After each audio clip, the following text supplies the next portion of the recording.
Right. So it's our great pleasure to receive Dr. Ana Ferreira.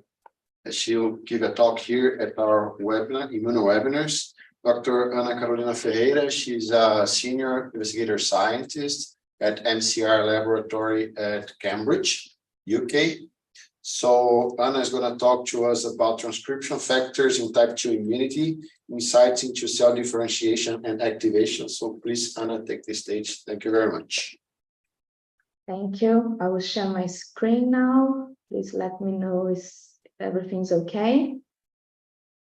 It's fine. Okay, so it's a pleasure to present my work here. As I was saying, I was in the ICB. I did my undergrad in biology, and then I did my first postdoc in the immunology department, and went to Germany, France, and ended up here in the UK, and I'm here for 7 years now. Can you hear me well? All good? Yes? Okay. So I will talk today a little bit how we used transcription factors to understand different aspects of type 2 immunity.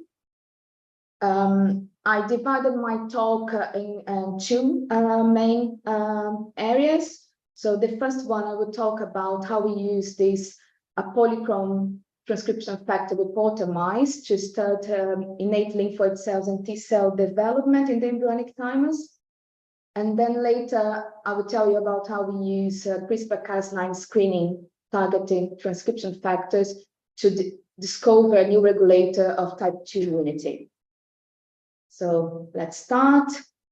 I think this audience knows that immune response can be divided by two phases. We have the innate phase that promotes rapid and early protection. And then we have the adaptive phase that is specific against the pathogen.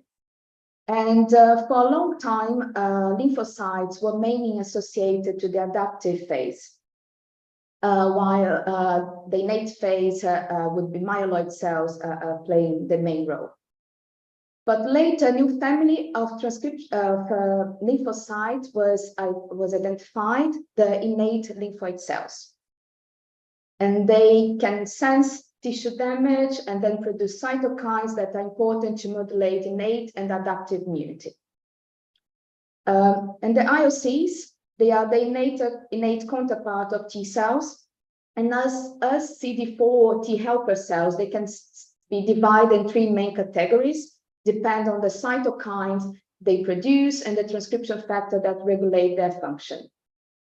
So group 1, we include IOC1s and NK cells.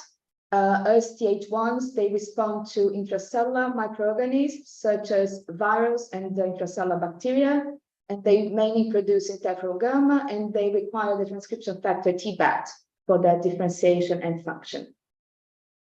The group 2 includes IOC2s, that as T helper 2s, they will protect against large parasites such as worms. And the main type 2 cytokines are IL-4, IL-5, and IL-13. And GATA3 is the main transcription factor that regulates those cells. And finally, we have group 3 that includes IOC3s. And as the T helper 17, they respond to extracellular microorganisms. And they produce mainly IL-17, IL-22. And they rely on the transcription factor Rho gamma T. And since the discovery of the innate lymphoid cells, we have faced the question about how these lymphocytes, they develop alongside the T cells. Our lab is mainly interested in type 2 immunity, that because it's not required only for protection against parasites, but when we have an inappropriate type 2 response, that can lead also allergy and asthma. And I will talk more about that in the second part of my talk. And IOC2s was discovered in my lab around 13 years ago. And IOC2s are particularly similar to T cells, and especially pro-T cells during the development. But as all IOCs, they don't have the TCR receptor that specifically recognizes the pathogen.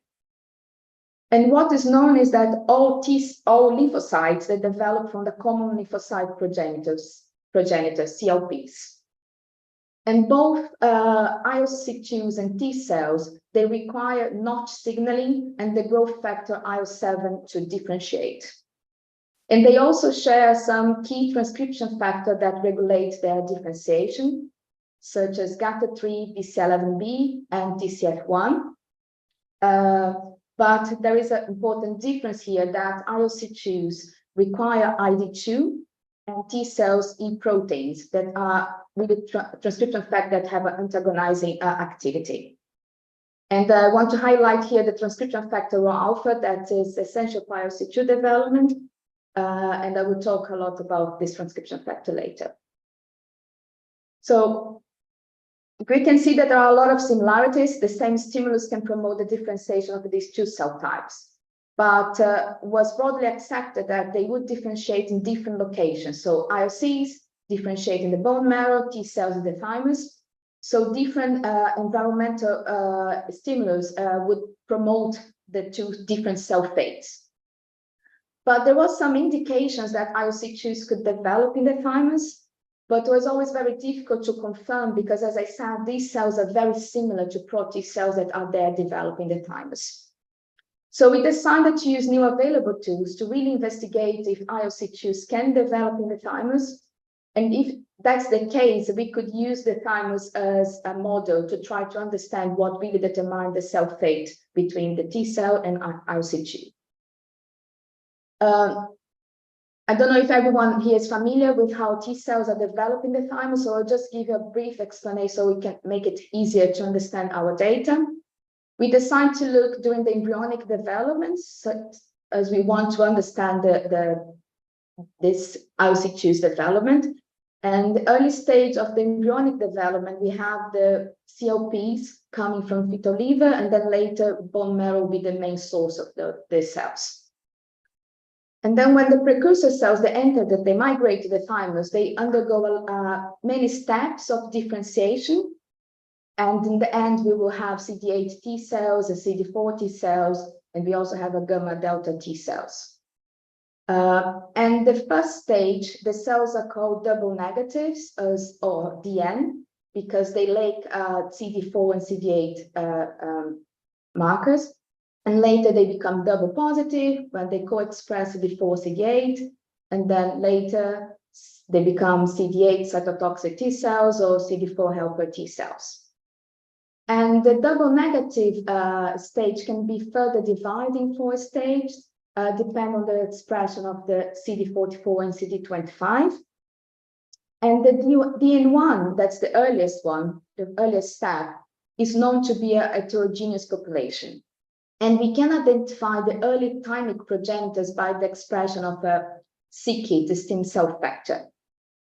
So we decided that it would be important to really investigate the heterogeneity of this population to try to find cues of IOC2 development.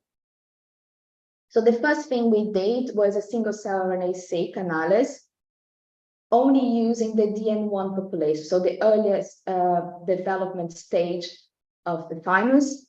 And for that, we took embryos from E15 and E19. So the mouse embryonic development goes from E0 to E21. So I use a lot of this nomenclature. So that means that it's 15 or 19 days after conception. So we sorted these DN1 cells.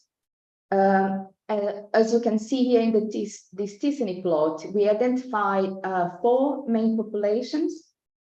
And by the expression profile, sorry, it's too small here, but basically we could identify these clusters with the ETP, so the early thymic progenitors, NEK-like cells, IOC2-like cells, and gamma delta T cells. And if we look at now these T-cine plots here with the expression of these 4 transcription factors that are essential for IOC2 development, we can see that the IOC2 cluster is the only one where the cells co-express these 4 transcription factors, while ETPs, they only express low level of GATA3, and NK cells that express ID2. So with this information, we took advantage of this combinatorial transcription factor reporter mice that we developed in the lab. So with these mice, we can simultaneously follow the transcription of these 5 transcription factors. So basically the 4 transcription factors that are important for IOC2 development, ID2, GATA3, RALF, and BCL11B, and also ROC that is expressing pro-T cells and IOC3s as well. So the way we develop these mice, so we generate single reporters for each one of these transcription factor, and then we went across them to create our polychrome IOC mice. And this mice was first published in 2019. So we took these mice, and now we look how the timers of these mice are during the embryonic development. So we did look at many time points. I'm showing here the E13 and E15. And now we have the flow cytometry here gated on the gate only the DN1 population. And we have BCL11B and ID2 expression. Okay, so we can see that most of cells are double negative, and we have few ID2 positive cells. And at E15, we can see 4 populations. So basically, we could identify the 4 populations that we saw in our single-cell RNA-seq data. For example, here we have the IOC2s that express BCL11B and ID2, and they also express Rho alpha and GATA3. And we were able to observe the presence of these cells from E14.5, and was very surprising that this happens even before the appearance of the first double positive cells. So we could confirm the presence of IOC2s in the embryonic thymus before the presence of double positive cells, so very early on in the development. And we also confirmed that these are IOC2s because they express some non-surface markers. So we have here IPOS and ST2. So the expression of these markers increase during the development, and these cells were gated by the transcription factors. And some cells also can express the IL-13, the cytokine. So we use a reporter mice that has IL-13 associated with reporter protein to find that. Okay, so we know that IOC2s are present, and our next question was if these cells are really developed, differentiated in the thymus, and if they also can differentiate from the same progenitors as T cells. So to do that, we performed some fetal thymus organ cultures. So we isolate thymus from E15 embryos. We treat them in vitro to remove all the hematopoietic cells. And then we reconstitute these thymus with ETP, so the early thymic progenitors from the polychrome IOC mice.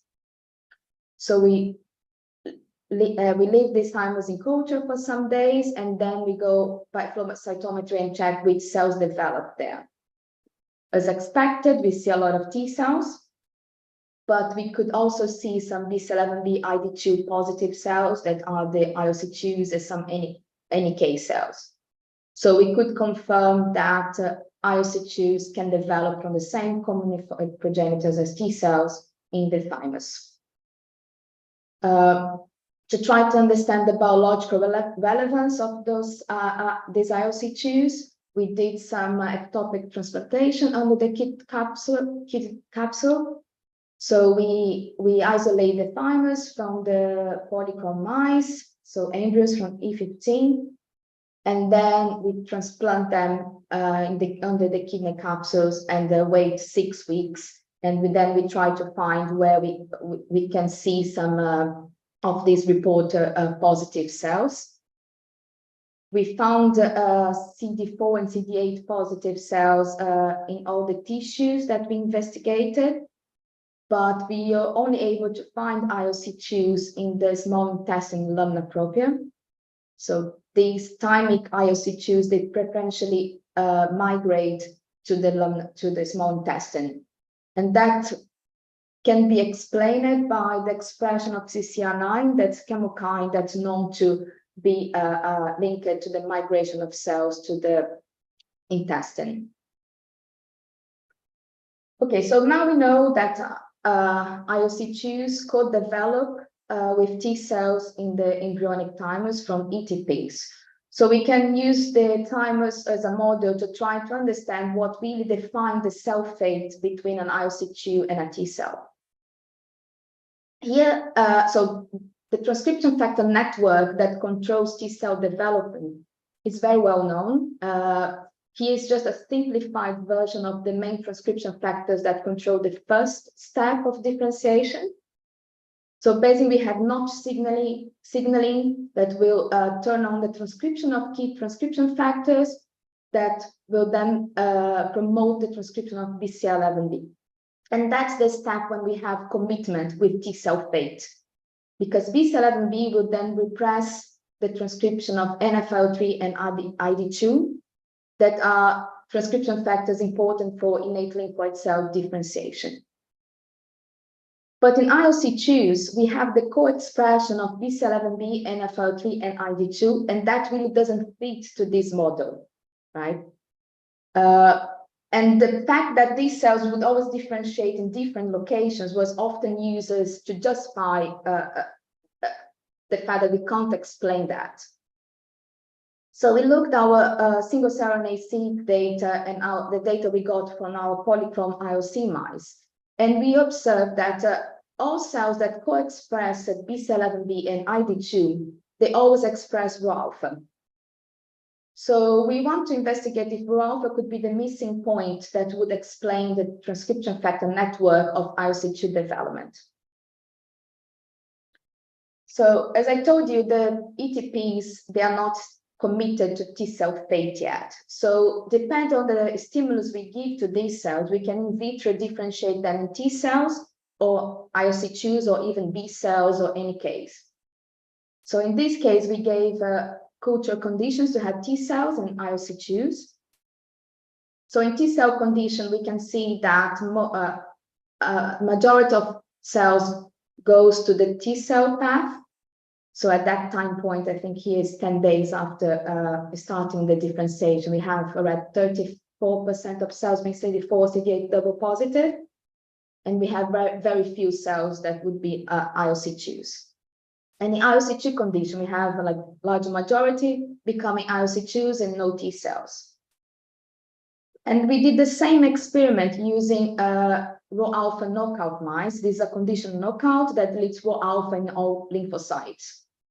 So we can see that in T cell condition, we still have T cells, right? No IOC2s.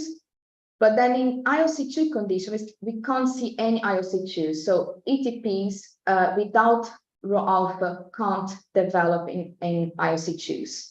But was more surprised that we don't have IOC2s, but we have T cells there. So it's kind of changing the fate of the cell. And to confirm that, we did the other way around. We overexpress Rho alpha. So we overexpress Rho alpha in ETPs and did the culture condition for T cell differentiation. So here in the green are the cells that have Rho alpha overexpression, and in black here the cells that are normal cells. So in a normal condition, we have the majority cells differentiating T cells and just few IOC2s. But when we overexpress Rho alpha, we can turn that to favor IOC2 differentiation. So Rho alpha can repress T cell fate at the same time that promote IOC2 development. Okay, but how Rho alpha does that? Is a transcription factor. So the best way to find a transcription factor mechanism of action is try to find their target genes. So we perform some chromatin immunoprecipitation followed by sequence. So ChIP-seq experiments in IOC2s. And for that, we took advantage again of our reporter mice model. As I told you, we generate single reporters for each one of the transcription factor, and then we combine them. But in this case, we use the single ones. because the way these mice were generated, that we have the normal gene, the endogenous genes, and then we added the reporter protein, and they are linked by the T2A, that's a self-cleavage peptide.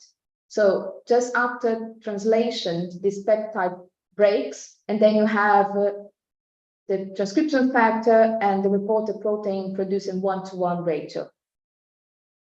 But a piece of the T2A stays in the transcription factor, and we develop a polyclonal antibody that recognize this piece of the peptide.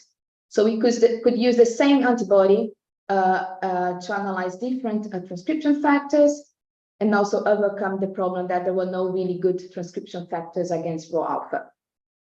Here's just a proof of concept doing the ChIP-seq against Rho alpha.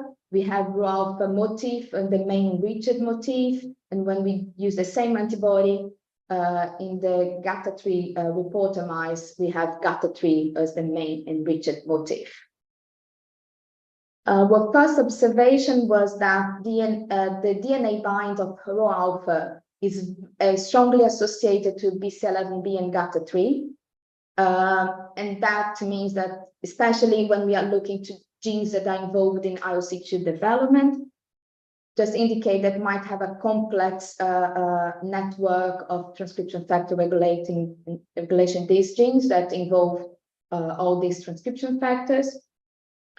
And the more surprising that we found that Rho alpha bind to many important genes for IOC2 function, such as arginase 1, IO13, and IO5, and also bind to many transcription factors, regulatory regions, including ID2 and NFL3 that I just told you that are really important transcription factor that will control the cell differentiation between T cell and IOC2. So here we have the ChIP-seq profile of Rho alpha in yellow and GATA3 in blue around the NF-IO3 gene. So we can see that both of these transcription factors, they bind in the promoter region of this gene. And to be able to do this ChIP-seq analysis, we had to use in vitro expanded IOC2s because we needed quite a lot of cells. And you can imagine that the number of these cells in the embryonic time is really small. But to try to understand if these transcription factor can also be binding during IOC2 development in the thymus, we did in parallel some ATAC-seq data that assess the gene accessibility. And for that, we require very few cells, so we could use the thymic cells for that. So the idea is, if we have Rho alpha binding in that location in vitro expanded IOC2s, and the locus would also be accessible in the thymic IOC2s, so it's very likely that this transcription factor could be binding in this situation as well. And this is exactly what we can see here. So exactly where we have Rho alpha and GATA3, we have a huge accessibility of the region in thymic IOC2s, but not in thymic NK, ETPs, or pro-T cells. Now we have the ID2 gene. We can see that we have enrichment for Rho alpha and GATA3 around this locus as well. But it's known that there is this upstream region that is a regulatory region for ID2. So it was previously described because BCL11B binds in multiple locations in this area. And we could find that Rho alpha can also bind associated to high accessibility region. And to confirm if Rho alpha can really regulate ID2 expression by binding to this region, we did some gene reporter assays. So we took the DNA sequence here, and then we cloned some gene reporter vectors. And then in vitro, we provide Rho alpha or GATA3 or both together. And we can see that with Rho alpha, we have the expression of the reporter, and these are dose dependent. So Rho-alpha can regulate transcription by binding to this regulatory region.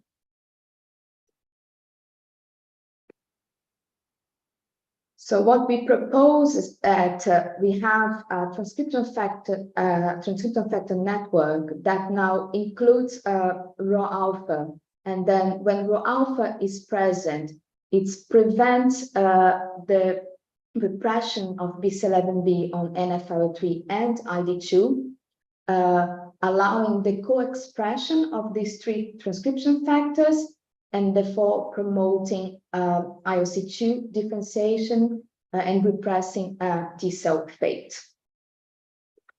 So to summarize this first part of my talk, we were able to confirm that IOC2s can develop in embryonic thymus alongside T cells, and they can develop in the same early thymic progenitors.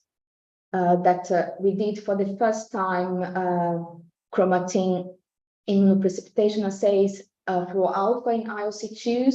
We will be able to identify Rho-alpha target genes, and many of these target genes are associated to IOC2 function, and Rho-alpha also bind to many transcription factors, and Rho-alpha is required to allow the co-expression of BCL11B and ID2, promoting IOC2 differentiation and repressing T cell fate. So now I will change gears a little bit. I will talk a little bit about cell activation and how we use transcription factor to find new regulators of type 2 immunity.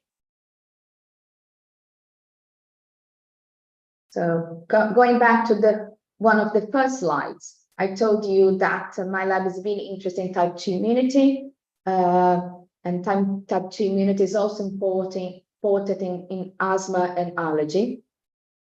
And type 2 cytokines, IL-4, IL-5, and IL-13, they are so important in asthma that monoclonal antibodies that block IL-4 and IL-13 receptors are used to treat patients with asthma. And the interesting fact about these three cytokines is that their genes are located very close to each other in mouse chromosome 11 or human chromosome 5, and they form what is called the type 2 cytokine gene locus. And because of its importance, these locus have been very well studied, and many regulatory regions and were described, and many transcription factors and chromatin remodeling protein was shown to regulate these locus. But as I told you, GATA3 is the master regulator of type 2 cells differentiation and function. Without this transcription factor, we don't have the production of type 2 cytokines. But there are many other transcription factors. Here's just a few examples of other transcription factors that can bind to multiple locations in this log. So we have AP1, STAT6, and others. And although a lot is known about it, there is still a debate about how, depending on the cell location or the condition, the stimulus you gave, you can find Th2s and IOC2s that will have a coordinated transcription of these three cytokines, but you can also find cells expressing one or two. So what will really define this transcription factor pattern? So to try to better understand the transcription factor regulation type 2 immunity, we performed a CRISPR-Cas9 screening targeting transcription factor. In our approach, we use a single-guide RNA library targeting 1,131 transcription factors. In this scheme, I'm showing the protocol to study Th2 cell differentiation, but we did the same for IOC2s, but I will show you the data on Th2s. So briefly, we have naive T cells, and then we heterovirally transduce these cells with our library. So in a Cas9, CRISPR-Cas9 library, we will have a deletion of the gene. each cell will have a deletion of one different transcription factor gene. And then we differentiate these cells in Th2s. And then we use IL-13 expression as the readout of our screen. So basically, if we delete a gene that promotes IL-13 expression, these cells are going to be here in the IL-13 negative cluster, right? And if we delete a gene that would block or inhibit IL-13 expression, we would find the guide RNA enriched in this group. So comparing the guided RNAs that are enriched in IL-13 positive, IL-13 negative populations, we can find positive and negative regulators of its expression. We did use also reporter mice to be able to define this population since IL-13 is a secreted protein.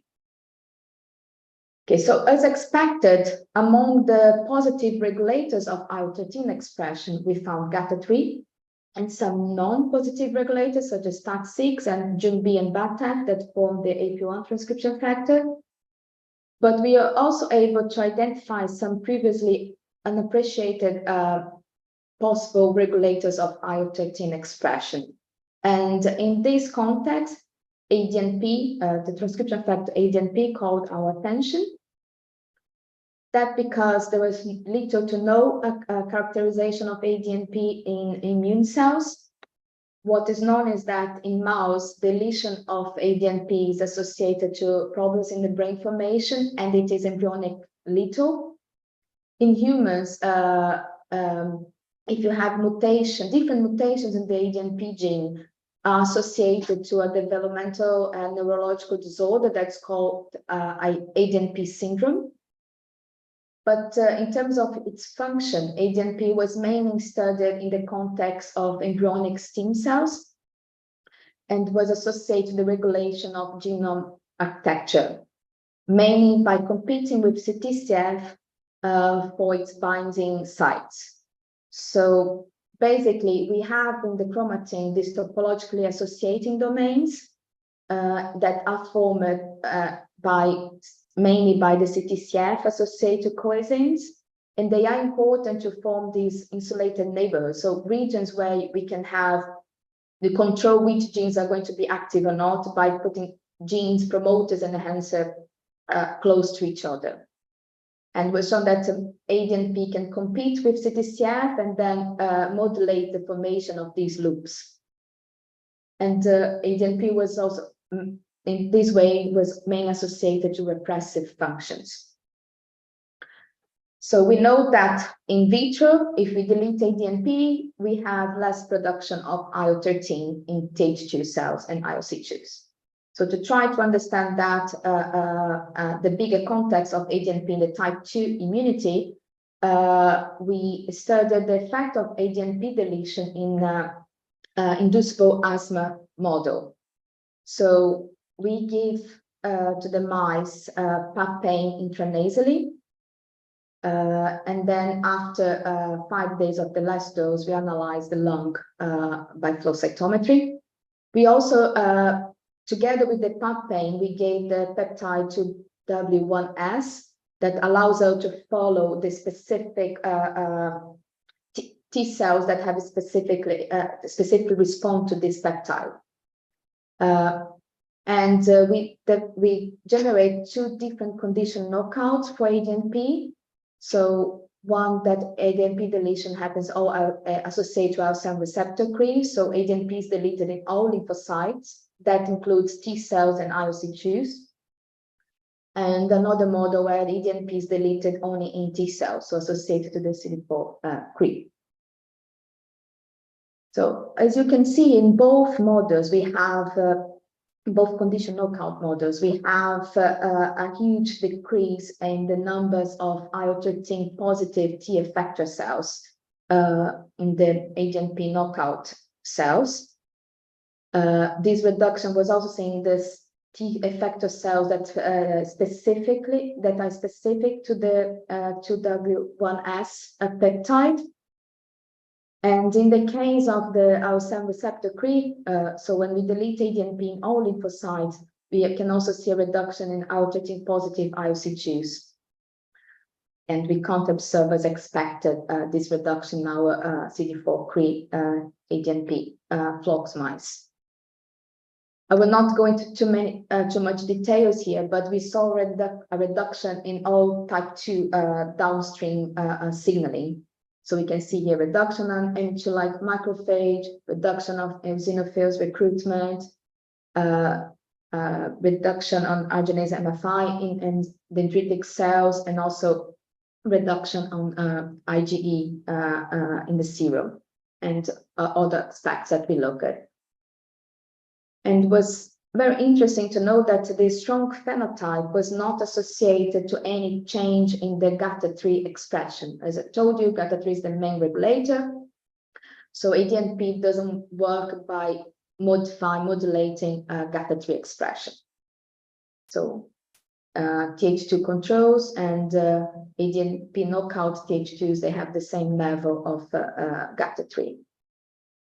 We confirm these data by single-cell RNA-seq data. We did the same model, but then we sorted the naive T cells and the T helper cells and performed the single-cell RNA-seq. We identified 4 clusters of cells, or naive T cells, some Tregs, T helper 17, and TH2 cells. If we compare the control and the ADNP knockout cells, we can see a reduction of TH2 population. And these TH2s, they express less IL-13, but they have similar expression of GATA3. And now our question is, okay, ADNP is important for proper type 2 immune response, but why? What's the mechanism of action? And then again, we did some chromatin immunoprecipitation assays of ADNP in TH2 cells. So we identified around 7,000 binding sites of ADNP in TH2 cells. And ADNP target genes were associated to T helper cells differentiation, and also to T cell receptor signaling and asthma-related pathways. And doing the motif enrichment analysis, we found that the main motif enriched in these ADNP binding sites were the CTCF motif and AP1 motif.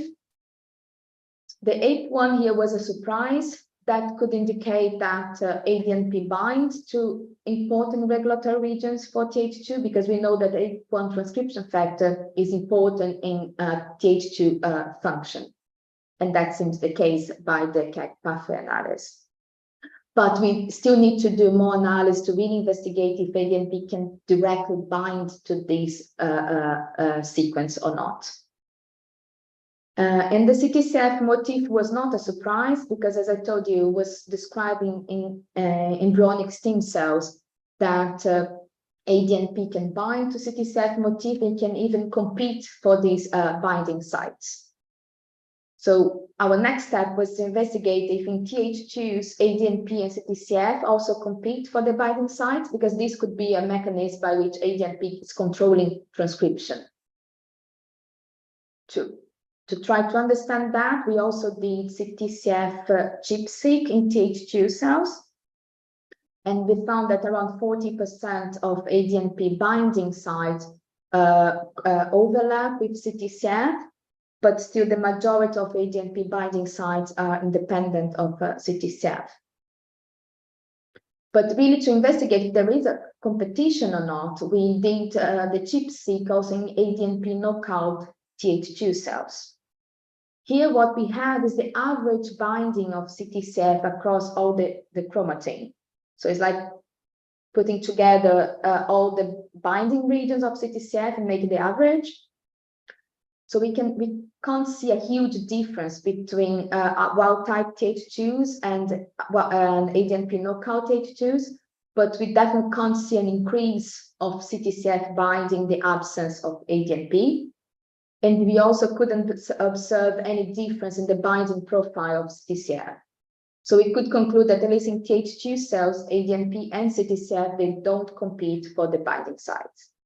So that's not the mechanism of action, how ADNP is promoting its function.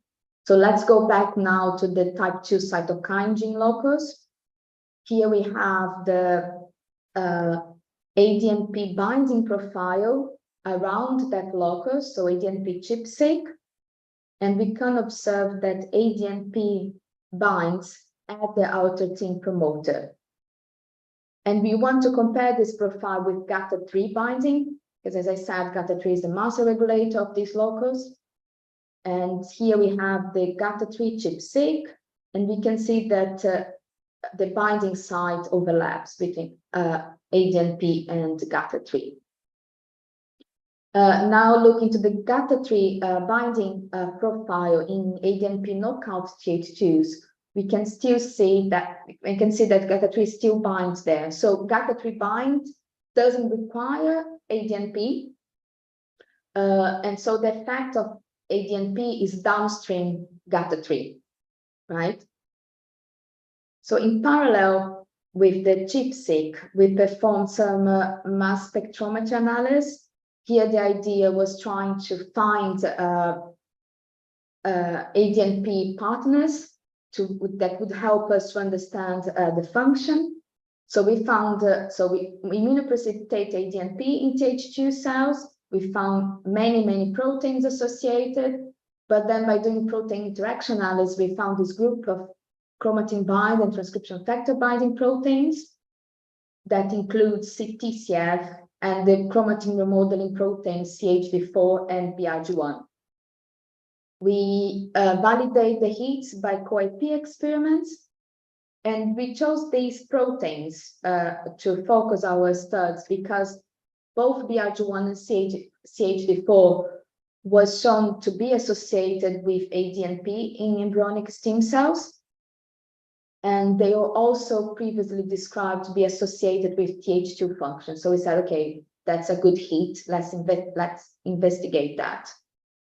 So going back to the type 2 cytokine locus, so now we know that ADNP binds to the IL-13 promoter that overlaps with GATA3. So now we are looking to the CHD4 ChIP-seq. We can see that this the binding also overlaps with ADNP, but in the absence of ADNP, so here is the ChIP-seq for ADNP knockout in ADNP knockout Th2 cells. We see a strong reduction on CHD4 binding. And the same happens with BRG1. So binds to the IL-13 promoter, but is reduced in the ADNP knockout Th2s. In fact, the average bind of CHD4 and BRG1 across the chromatin is drastically reduced in Th2 ADNP knockout cells. And around 20% of all ADNP binding sites overlap, co-localize with CHD4 and BRG1. So all these indicate that these proteins, they do form a complex in Th2 cells. And as a chromatin remodeling complex, they can be pro-transcription or they can repress transcription, depend on the proteins that they are associated with. And I will just go quickly here because I think I'm talking too much, but we were able to also co-immunoprecipitate the histone acetyltransferase P300 with ADNP. So we propose a complex that includes ADNP, BRG1, CHD4, and P300. But really confirm that this complex is promoting transcription in these locus. We performed some attack-seq, so to look into the gene accessibility. And also we did some histone 3K27 acetylation ChIP-seq. So areas that have high K27 acetylation are areas associated to active enhancers and promoted. So if we have this broader view of the type 2 cytokine locus, we don't see a huge difference between wild type and ADNP knockout Th2s. But if we pay attention to the IL-13 locus, we can see a strong reduction in the gene accessibility and in the level of K27 acetylation when we don't have ADNP. That means we also don't have CHD4 and BRG1. So with that, summarizing the second part, in naive T cells, we have the closed chromatin, where only pioneer transcription factors can bind. And then during differentiation, we have the recruitment of a complex that includes ADNP, BRG1, and CHD4. And ADNP is required for the recruitment of this complex that will change the chromatin and then allow the transcription of IL-13 and therefore promote asthma. But in ADNP deficient Th2 cells, without ADNP, this complex can't bind. So we still have this closed chromatin like in naive T cells, and we don't have the transcription of IL-13. I will not go into details here, but we also saw the same mechanism, the same complex associated to all the transcription, all the genes important for type 2 functions, such as MAP and IL-7 receptor, IL-4 receptor alpha, indicating that ADNP might have a broader role in type 2 immunity, and we are still investigating that. Just to finish, this work was developed in the Mackenzie lab, in the MIT Laboratory of Molecular Biology. A lot of good people helped me with that. And I just want to show you a couple of slides, since the audience here is like PhD students. And I remember when I was in Brazil, I didn't know about the MRC LNB. And often when people ask me in Brazil, oh, well, do you work in Cambridge? Do you work in Cambridge University? And when I say no, people get really disappointed. But Cambridge is much more than a Cambridge University. LNB, it's a wonderful place, full of history. It's the birthplace, one of the birthplace of the modern molecular biology. A lot of Nobel Prize works happen here since the discovery structure of DNA. We have I was lucky enough to be here during to see 2 Nobel Prize winners here, and they are still working the building. It's located in the biggest biomedical campus of Europe. So just behind me here, and here is the new headquarters of AstraZeneca. Here's the LNB, we have ABCON and many other research institutes, CRUK. Here's my son's school is here. Not so important, but it's a really fantastic place, full of job opportunities for postdocs and industry as well. And we do have the PhD program associated to the University of Cambridge, and the applications are open for next year. If I don't know if you have master's students interested in doing PhD with us, so you can find online or can contact me for more information if you want. And just a little bit of advertise, next year we will have the IOC meeting happening here in Cambridge. It's being organized by Andrew Mackenzie, that's my PI, and we are inviting everyone that's interested in IOCs. Thank you for your attention.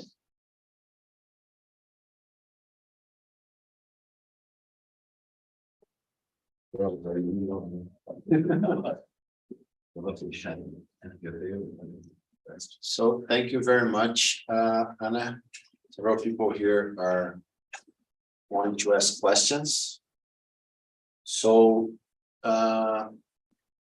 maybe we can start if any students have any question. I see Denise here is asking to ask something. Maybe somebody, do you know any students on your side? Yes, actually, we have a question from one student here. Okay.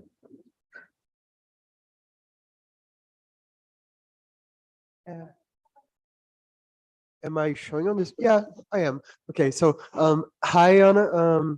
Thank you for your talk. I was already a big fan of your polychromic mice papers.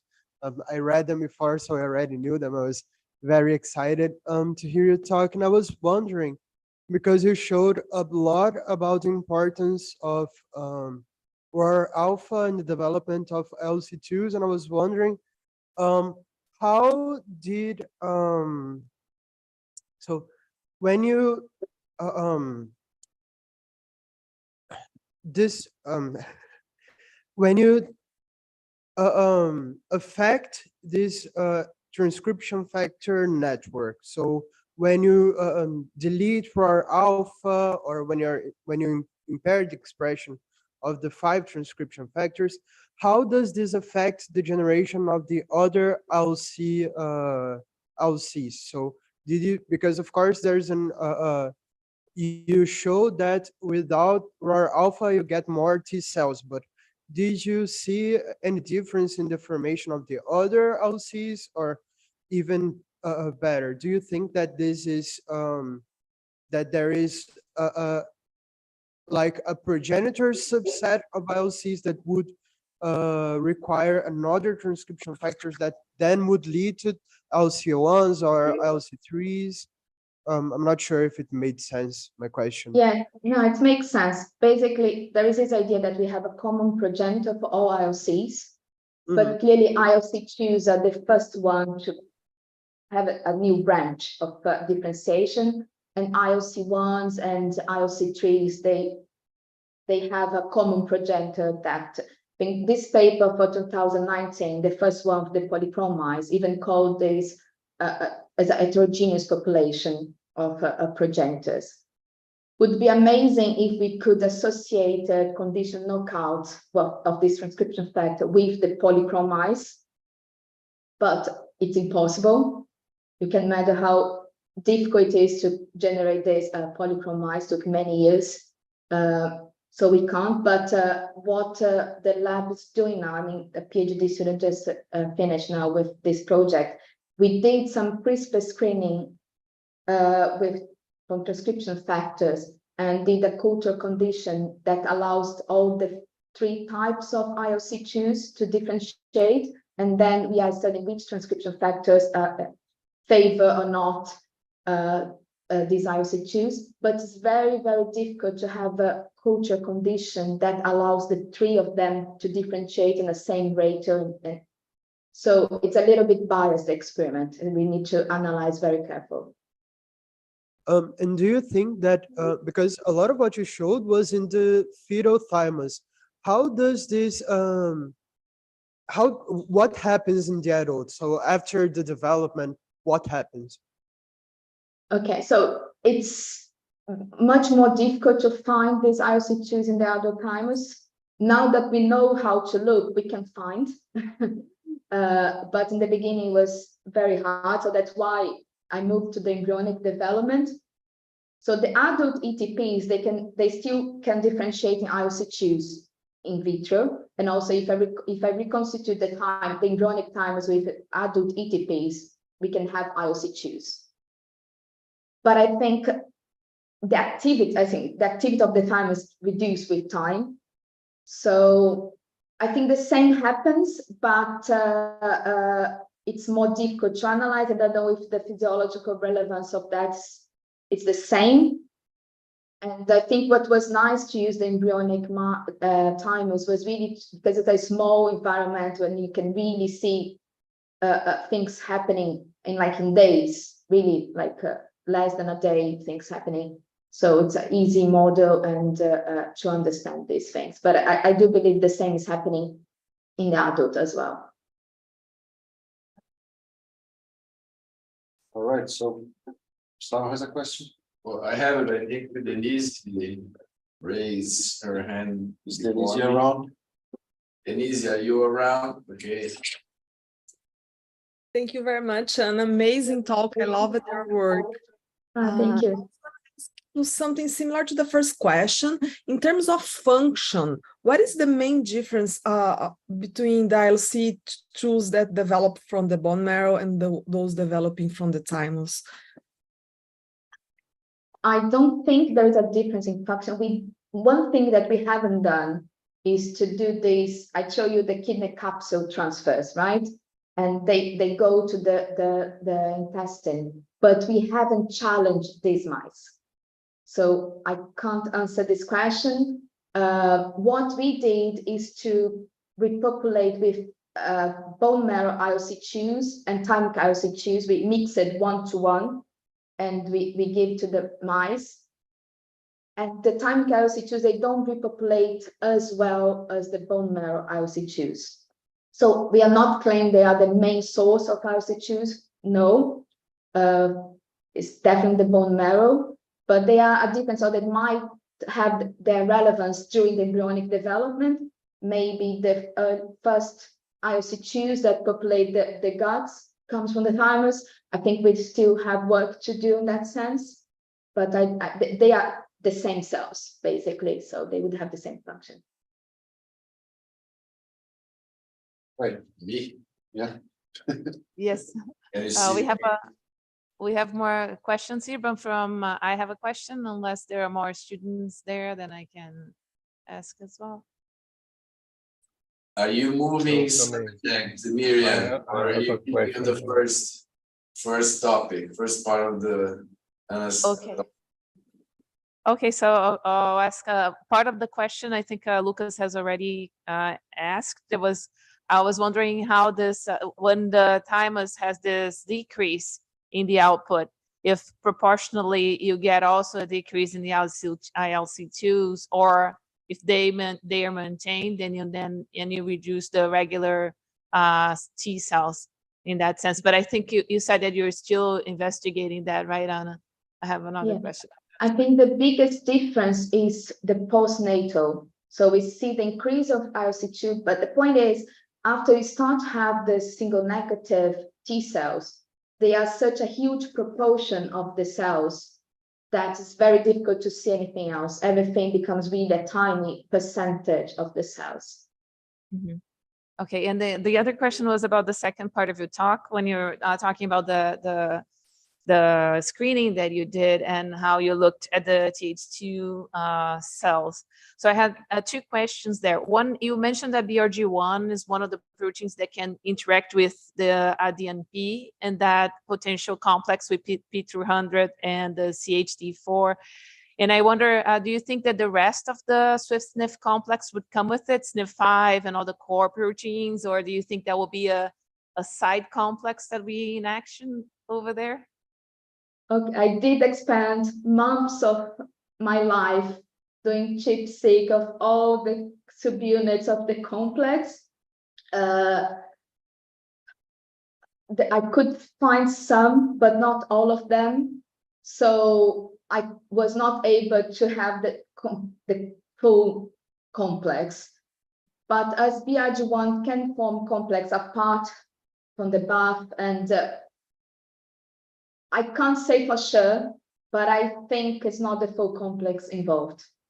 Okay, and you didn't find Brahma, right? Only BRG1? No, yeah. Okay. And the second part of that question is if you looked at CD8 T cells. No, I didn't know. Okay, thank you. I think Julio has a question as well. Yes, it's more general. Well, fascinating. That's so amazing. Thank you. My question is, first of all, in relation to the mouse system, if you look, for example, to bulb C mice, do you see differences in polymorphism? What can we learn, or what can you suspect from analysis of polymorphism, genetic polymorphisms, any of the factors that you have characterized in your model? And then extending the same question to the context of human immunology, how far are we from understanding this network? Do you think there are major differences or there are minor differences? But the issue of polymorphisms is very interesting, right? Because I mean, if you could affect the affinities and you have network interactions, you could actually suspect that some of the predisposition that we have might have this, underlying mechanism behind. So it's a very general question. It's so fascinating to see what you have described. So I don't know if I can really give you an answer about that. To be honest, I really never thought about it. But yeah, because you have so many genes that need to be together and associated, that if you change something, yeah, one small change can affect and cascade many other things, right? Yeah. I don't know, in parallel with humans, we haven't done any of these in humans. We have a collaboration. We want to see if ADNP is also important in humans. What we did was trying to find information on these patients with the ADNP syndrome. But the point is that I think these kids with this syndrome, they have so much other problems that the immune part of it is not very studied. What is described that they have recurrent infection, but as different mutations in the gene, for sure, it's more difficult to find a unified effect in the immune system. But we are trying to go in that direction now. But as you know, when we go to humans, everything becomes more complicated. We can't do reporters. Sure. Yeah, and the bulb C, there is no information, or No, or is I that don't you know. don't see a difference? Okay, Yeah, you don't know. I don't know. That's the Because it question. was, the classical Th1, Th2 model, and we learned so much Yes. about leishmania. Mhm. So it would Yeah. be interesting to see whether how it works there. Yeah? That's true. That's true. Yeah, That's true. yeah. Okay. Mhm. Wow, congratulations. Amazing. Thank you. It's Thank so you. good to know that we have a Brazilian like you on the other side of the world. Yeah. Nice to hear that. Yeah. Yeah. We don't have a lot of Brazilians in the institute. That why I'm advertising. Yeah. I think And, we have 3 only in the building here now. and more important even is that you are carioca. So E tricolor. Just a tricolor. That's great. In my heart. Okay. So Gustavo has Tá a bom. question. Oi, Ana. Oi. Tudo bom? Bom te ver de novo. Obrigado mais uma vez. Oh, sorry. Thanks a lot for accepting our invitation. It's a beautiful work. I had 3 questions. One was similar to Denise, so you have already answered. Another one, I think you kind of touched it in your first answer, and it's regarding whether the other ILCs can also develop in the thymus or only the ILC2. I think you touched a bit. And the other thing is regarding the molecular program that coordinating. So you put ROR alpha as a main driver of a repression of the T cells. So what controls ROR alpha? Because you showed the ROR alpha controlling something else. So what controls ROR alpha expression? That's my $1 million question. So I'm working now in a CRISPR-Cas9 screening targeting membrane proteins to try to find what is the signaling from the environment that will promote that. That's the step. Because we don't know. That's the missing part for me, is what really triggers ROF expression. But I hope in a couple of years I can answer that question. Other IOCs, so any case developed in the thymus, so it's in parallel with IOC2s very early on, and any case then you have different waves of progenitors that come. But at least at this time point that we look at this condition, we couldn't see any other IOCs. Right. Because So also another thing, sorry. No, sorry. Finish. No, I was just saying that there are different waves of progenitors that arrive to the thymus, and we are looking at the first wave that's at E13, E15. So more could be going on in the different waves, and different cells can be differentiated, but we didn't touch that. Right. So I'm just thinking about the evolution of these, and one step back. So are you looking for inducers of ROR alpha or repressors? Because as I am understanding the idea, so the first precursor like is these ILC2s, because the ROR alpha appears before the T cells. Okay, so you need the signal from the microenvironment, the thymus microenvironment to repress. Otherwise, you won't see T cell, you see only ILC2. Is that what I got? No, because the ETPs don't express ROR alpha.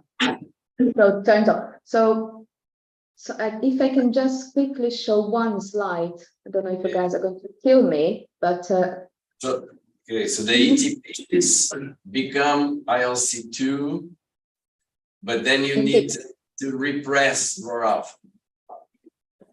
ETPs become ILC2s. No, they're two independent. So ETPs, and then you have cells that express ROR alpha and some cells that don't. That was my So I will not show this slide because for some reason my computer is not allowing me to do it. Sorry.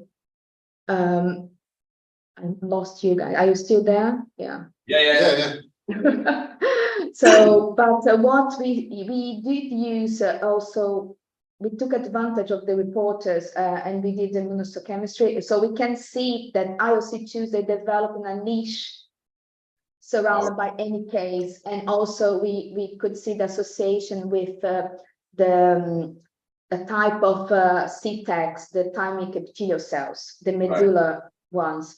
So and at that stage, also these CTEX, they are also developing. So I think it's a cross communication between these developing stromal cells with the IOCs that will form these niches that will favor innate lymphoid cells and not T cells. Okay, so but it's a branch out, because when you presented, I had this idea by suppressing or overexpressing the ROR alpha, that would be like a sequential thing. So either you have more of the one or more of the other. Do you think it's like just maybe competition of for factors, for survival factors or things like that? I think so, because in the ILC2 condition, we give a lot of IL-33. That's strong inducer of ILC2 proliferation. Then it's very, you would never have like T cells there, but then you block ROR alpha. And even if this strong IL-33 signal, you still have T cells. It's kind of a drastic phenotype. So it means that this signal doesn't make any difference if you don't have ROR alpha, right? So you can still have the only IL-7 signal promoting that function. Yeah. So can I ask a question to you? Sorry? Yeah, please. Okay, so very nice talk. It's amazing all the data identifying all of these transcription factors. And I was very interested about the new player that you just brought with TH2 differentiation activation. So there's a huge, not a huge, but there's still a gap on what dendritic cells do to trigger TH2 differentiation. So my question is there any clue on which innate cytokine produced by dendritic cells or any, molecule that can bind to membrane-bound molecule that would be triggering ADNP expression that would coordinate all the binding to complex of the TH2 differentiation? So that's the point. ADNP expression is not triggered. So all cells express same level. So I didn't show the data, I have time, but all cells express ADNP. I think it's more about the context of the other proteins that are there that will allow this complex to be formed. And I have to say that this complex, the ADNP didn't have like a huge genome-wide effect. Was very localized to some of these type 2 related genes. And I didn't show, but in our mass spec and co-IP, we were able to immunoprecipitate some AP1 subunits with ADNP. And we saw that AP1 motif is enriched. So we think that AP1 and GATA3 kind of drive ADNP binding, so to the right locations. We still don't know how, but might have some kind of association there. But in the dendritic cells, I don't know. I should know, like after a couple of years with Professor Barbuto, should know more about it, but you will be disappointed with me now. Oh, no way, no way. You won't. You'll be very proud. Oh, thank you. All right, thank you. Hello, Anna. Hi. I have one question. First, it was a very nice talk, very interesting. It's quite amazing, the work we have been doing. My question is more philosophical, I guess. Going back to your third slide that you showed that those two curves for the innate response and the adaptive response, and the innate, it's at some point it goes back to the baseline. And I was wondering if it actually reflects the model that you see in animals, if the ILC2s, they are actually activated and this population goes back to a baseline, or it is a different baseline after activation. And if you have any idea if these transcription networks, they actually play the exact same role on the homeostatic ILC2 population versus these usually hyperplastic population that you get after activation, either with asthma or parasite disease. You change these baseline on the in the tissues. So If we change the baseline, I don't know how to answer you that, but what I can say is that when you have then the adaptive immunity playing the role there, then the ILC2s are not so important. So in our asthma model, we give papain in 2 doses, right? 1 week difference, which one, or 2 weeks. So if we deleted ILC2s from in the first point, we have a defect in innate and adaptive response. So ILC2s has this crosstalk of TH2s as well. But then if we delete ILC2s only in the second point, we don't see a phenotype, right?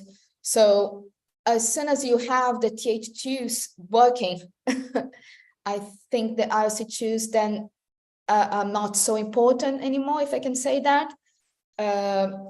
So I don't know if they go back to the same level, but definitely their role is really in this beginning, to promote the first response, and then to act, because there is a lot of studies showing that also is required to a proper stimulation of TH2s as well. Oh, right, but these you know, it's always a model, and that's not actually what happens in real life. We are all the time exposed to stuff, and these will trigger some sort of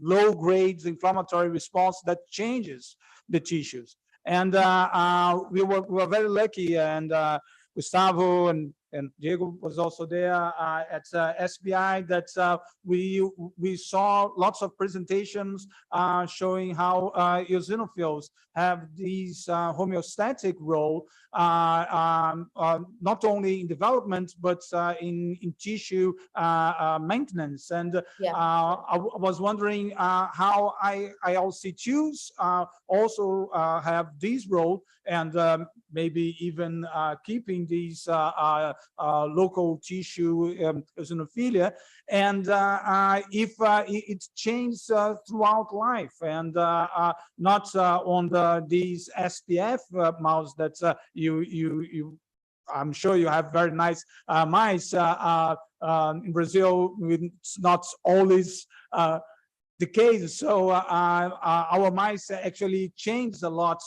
throughout the life, how they respond, and it may reflect how in nature it happens, and what happens also with the human population, and you know what I mean.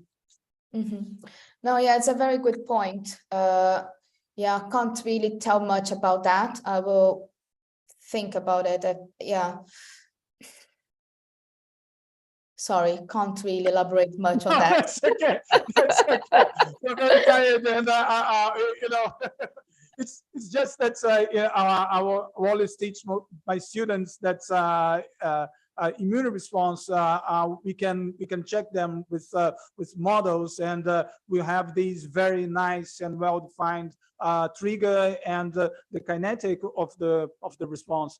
But that's not usually the case, and we can we have to look at the immune response also as part of the homeostatic balance that we have in our organism.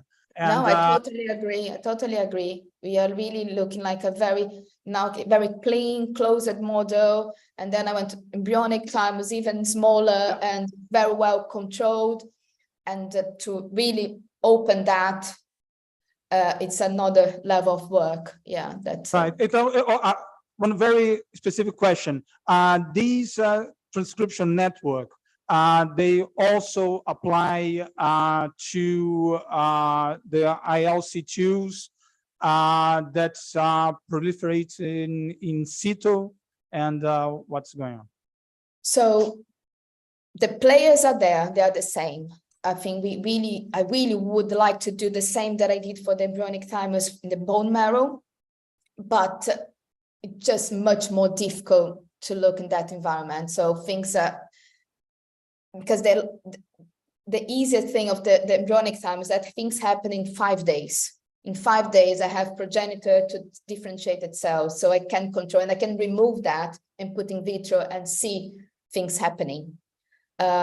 We are trying to have new models to look in the bone marrow, to find also these environmental signals that differ between bone marrow and thymus to understand. So it's something that we are working on.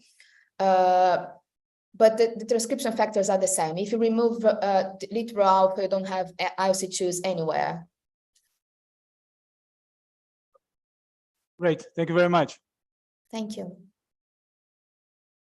So I have one final question, and it's related to what Bruno was asking. Do you think that maybe ILC2s and also Th2 cells are developing some sort of innate immune memory, like if this activation leads to not only just the acetylation of lysine 27, but also other epigenetic modifications that are lead to an increased accessibility of these type 2 cytokine genes, that with maybe like more stimuli, you would have a faster, stronger response because these cells are developing some sort of immune memory? It's a very good question. I don't know the answer. It's something that I wanted to for a while, to really do the gene accessibility of the Th2s in the first and second stimulus to see what changed in that locus. I think the other thing that I didn't touch here is the 3D architecture of the locus. I did work a lot doing these experiments. I got some preliminary data showing that ADNP is required for the proper loops of the locus, but we end up not adding that to the paper, and I kind of stopped there. But it's something that I really want to address, because I think it's important to understand the full picture. And have you also thought about maybe checking this with aging, whether this changes with aging? Yeah. Maybe we could have a collaboration to work on aging, yeah. we need to stop now, otherwise we'll be questioning you. I'm sure that you have other things to do. You have children in school. Yeah. We picked up, and thank you very much again. I'll send you back to Gustavo and Diego at USP. Thank you. So just like to thank Ana Ferreira. I think everybody enjoyed your presentation. It was awesome. It's good to have you back here, even if it's virtually. And since you are eager to get a PhD student, let's talk again. I'm back to the commission, the boss. So let's try to do some more collaboration. It's a pleasure. Thank you for the invitation. Anytime I'm here, just invite, maybe in person next time I go to Brazil. Yeah, definitely. Yeah, let us know. Next year, probably, hopefully. All right. Okay. All right. Bye. Thank you so Thank much. you. Jack. Thank you, Anna. Bye-bye. Great. Bye.